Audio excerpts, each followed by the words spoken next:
Hi, everybody. Welcome back to the MetaStellar YouTube channel. My name is Maria KOROLOV. I'm the editor here at MetaStellar. And if you are looking for some free science fiction and fantasy books to get you through the weekend, you have come to the right place.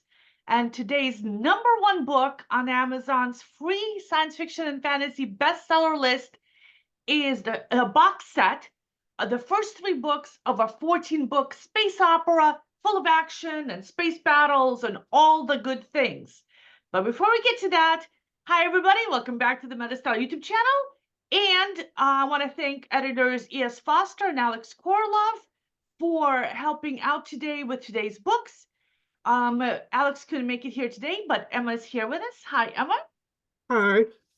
And I'm going to skip right over all the boring administrative stuff and get right into the books because it's Friday night and we want to stay home and read and get started doing that because that's what we do here. All right, let's pull up book number 5 on today's list. Here we go. This is, let me make that a little bit bigger for you guys. Here you go. Naomi by Tasha Black, the 4th of 6 books in the Alien Surrogate Agency, a sci-fi romance series. These books are part of a series, but you can read them separately. And the other books are $4 each, and they are all in Kindle Unlimited. Kindle Unlimited means that you pay $12 a month and you read all the books you want. And the author has been on our Free Friday list before. So I don't know if you can tell this just by looking at the cover, but this is one of those books where an Earth woman, for some convoluted reason, winds up matched up with an alien warrior. And these aliens have superior technology, but for some reason, they're all warriors, right? So that's kind of the premise. The marriages are usually arranged in weird ways, and there's usually sexy times involved. It's a weird trope, but also weirdly popular over these past couple of years on the Amazon bestseller list. So if you're into these books, you're in luck. So I am not a particular fan of these books. And the whole pregnancy thing here, I don't know if you can see, but the woman on the cover is pregnant. That creeps me out a little bit. So anyway, I start reading, and we start out with Naomi pouncing around in an idyllic meadow. She's got a snout, she's got ears that perk up, she's some kind of a cat or a fox, and I'm like, yes, yes. She is a sentient animal of some kind. Totally not what I expected. Yay. But no, that was a simulation. That's a relaxation exercise that she's doing. She's at a fertility center, and she comes from some kind of weird matriarchal society where if she ever wants to get married, she has to have a baby first to show that she's fertile, which just seems odd for a matriarchal society, but like everybody has to have an heir, and it's just weird.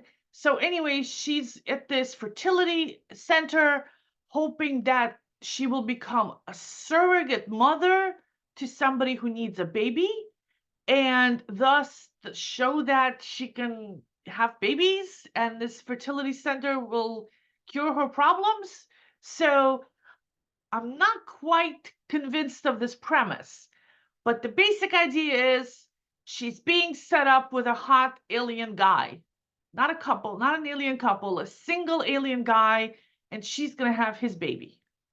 And then we meet the hot alien guy. His name is Gage. He's rich. He's got a pension and property. He used to be a guard and saved some big person's life. So now he gets to get a woman of his own. So not just a baby, but a woman too.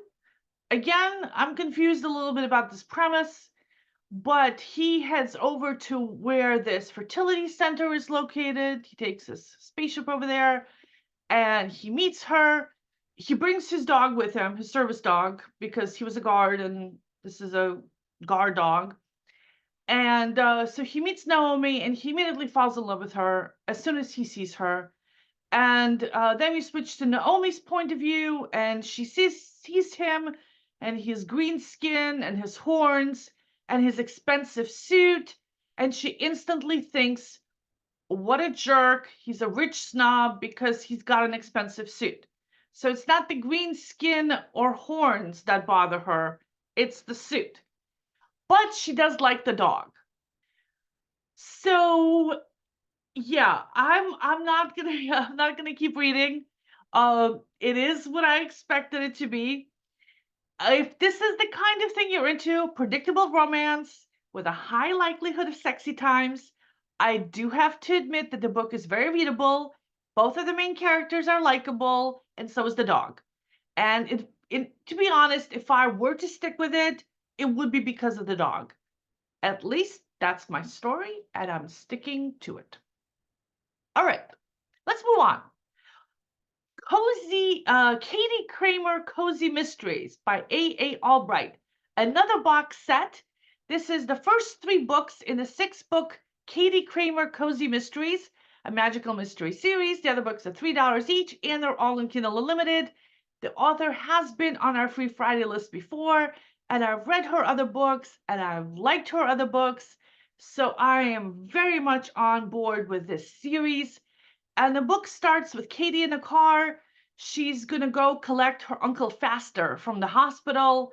Her mom volunteered her for the job because Katy's currently unemployed and has nothing better to do. And there's a little bit of banter with her mom in the car as they're driving to the hospital.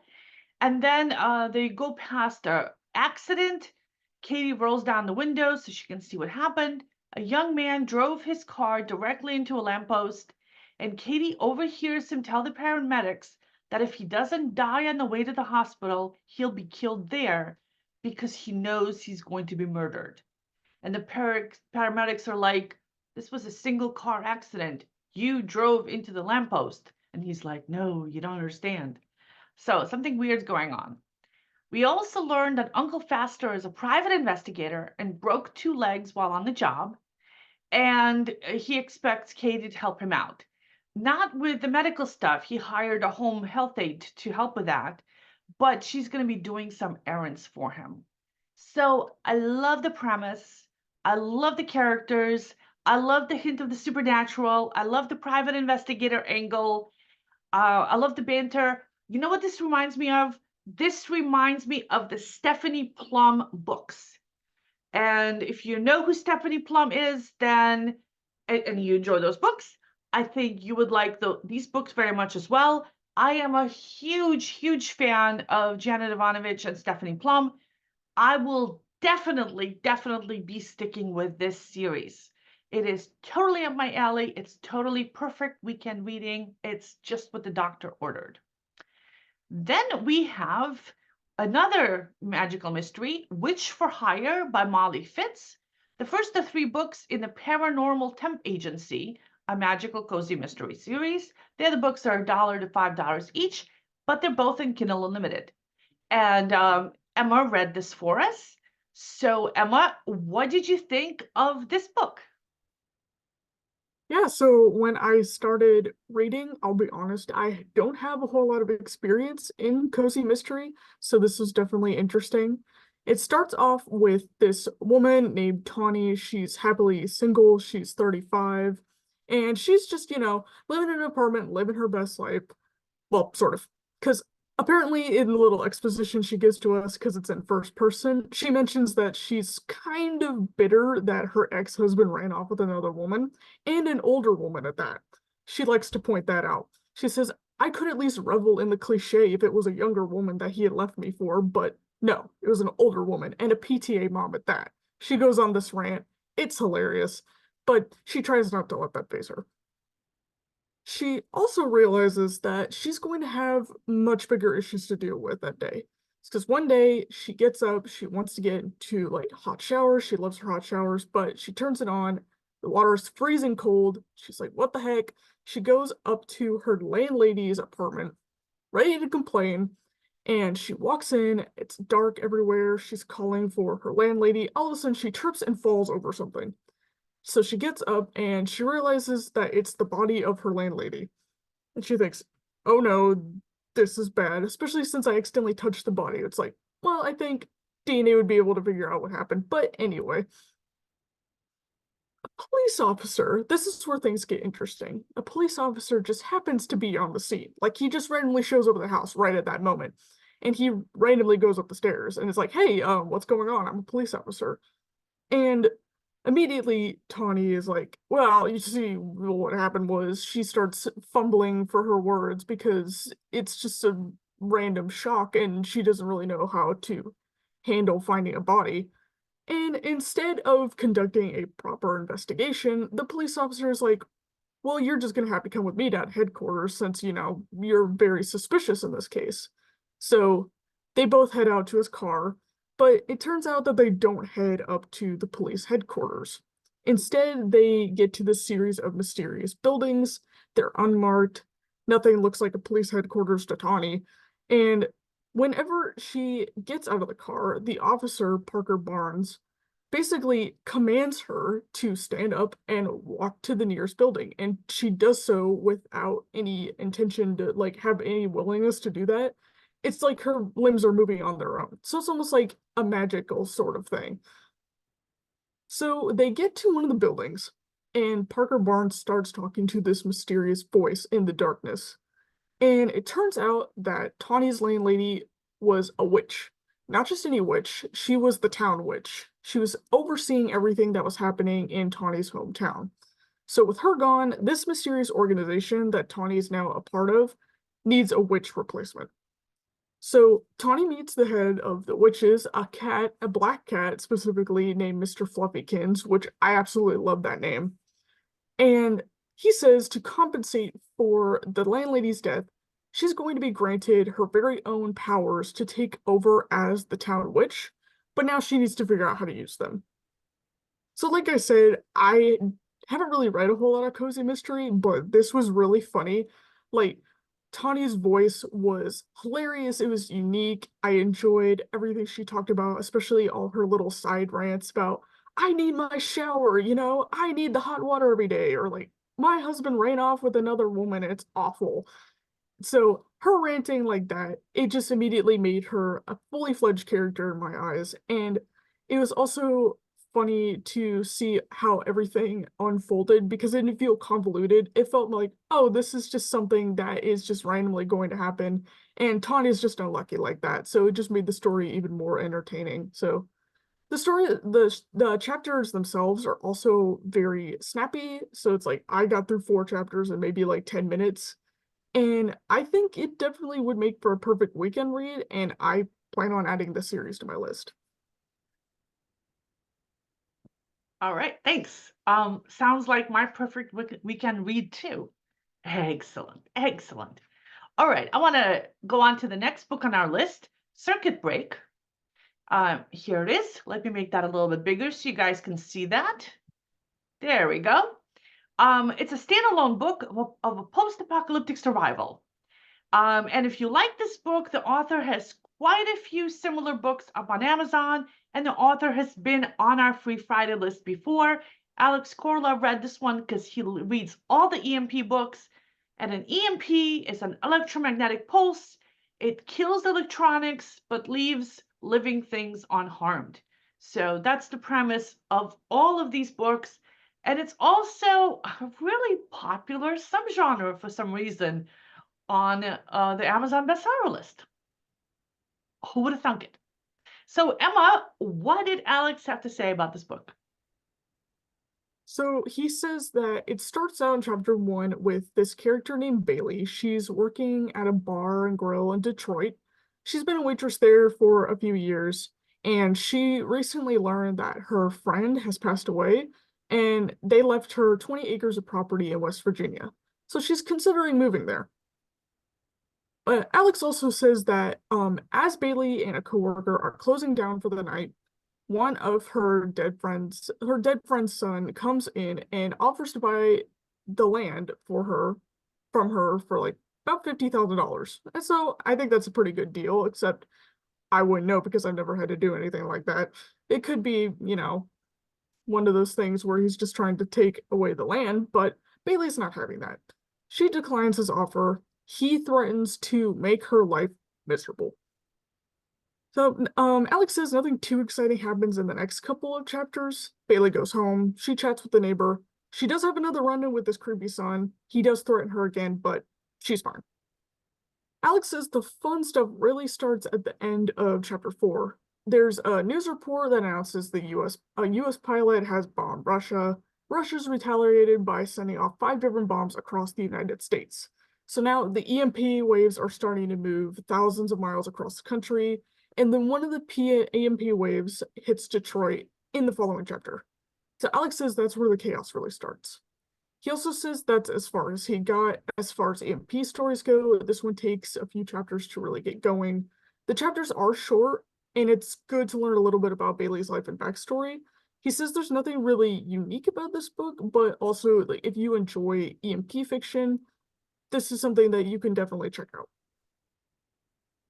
All right, thanks. And now, before we go on to book number 1 on today's list, I want to thank our Patreon supporters. You guys are awesome. So the way MetaStellar works is all of us are volunteers, including me and Emma. All of our overhead is donated. So all the money that comes in through Patreon goes to paying for original science fiction and fantasy that we then publish for everybody to read for free on our website. So we love you guys. We would not be here without you. Thank you so much. And if you want to join our supporters, the link is in the description box below. And you also get some stuff. You also like stickers and a mug and a t-shirt. So check it out. We would love it if you do. All right, now on to book number 1 on today's science fiction and fantasy free bestseller list on Amazon. And let me make that a little bigger for you guys. There you go. And this is a box set of the first 3 books plus a short story in the 14-book Silent Order space opera series.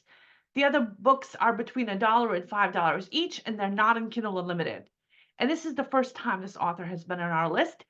Space operas are my #1 favorite genre. I love books with spaceships on the covers. It's my favorite thing. And so I was really set to like this book even before I opened it.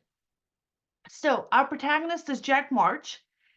He's a spaceship pilot, captain. He's been to 100 different worlds, spoken to a dozen different alien races. He's fought on 2 sides in a vast war, and he has a nagging pain in his shoulder because of his cybernetic arm. I sympathize with the nagging pains because, you know, I'm old. And so he's the captain of a spaceship. The pilot is an AI, and the ship is a ship that's a light freighter, the kind favored by independent traders and privateers. It's designed for a crew of 6, but Jack flies it alone. And maintenance sometimes falls by the wayside, and the air is getting a little stuffy. So as he's approaching his destination, he plans to get some servicing done. And they get to the end of a tunnel. There's a space station up ahead. He puts on a coat over his flight suit, slings his gun around his hips, puts a black glove over the metal fingers of his cybernetic arm, and he orders a maintenance check, and he steps onto the space station. And there, 3 tough, dangerous-looking men are waiting for him. One of them pulls a gun and tells Jack to come with them. And Jack grabs the gun with his cybernetic arm and crushes it. And thanks to that arm and to the nanotech in his blood and a few skills he's picked up, he beats up those 3 guys. He decides not to kill them because that would draw too much attention. He just takes their wallets and IDs and lets them go, and decides to use the money in their wallets to buy himself some lunch. And now we learn a little bit of backstory about him. It turns out he's some kind of secret operative of the Silent Order, and he has a new assignment.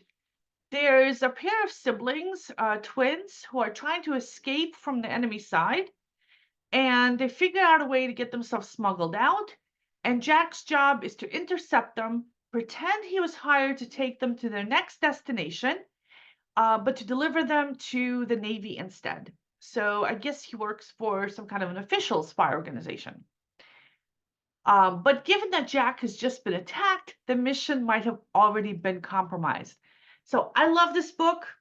It's exactly my kind of book. I love the fast pace. I love the fact that there's 14 books in the series because I'm really, really bad with names. And the more books in the series there are, the more time I have to get to know the characters and remember their names. That's a big plus in my book.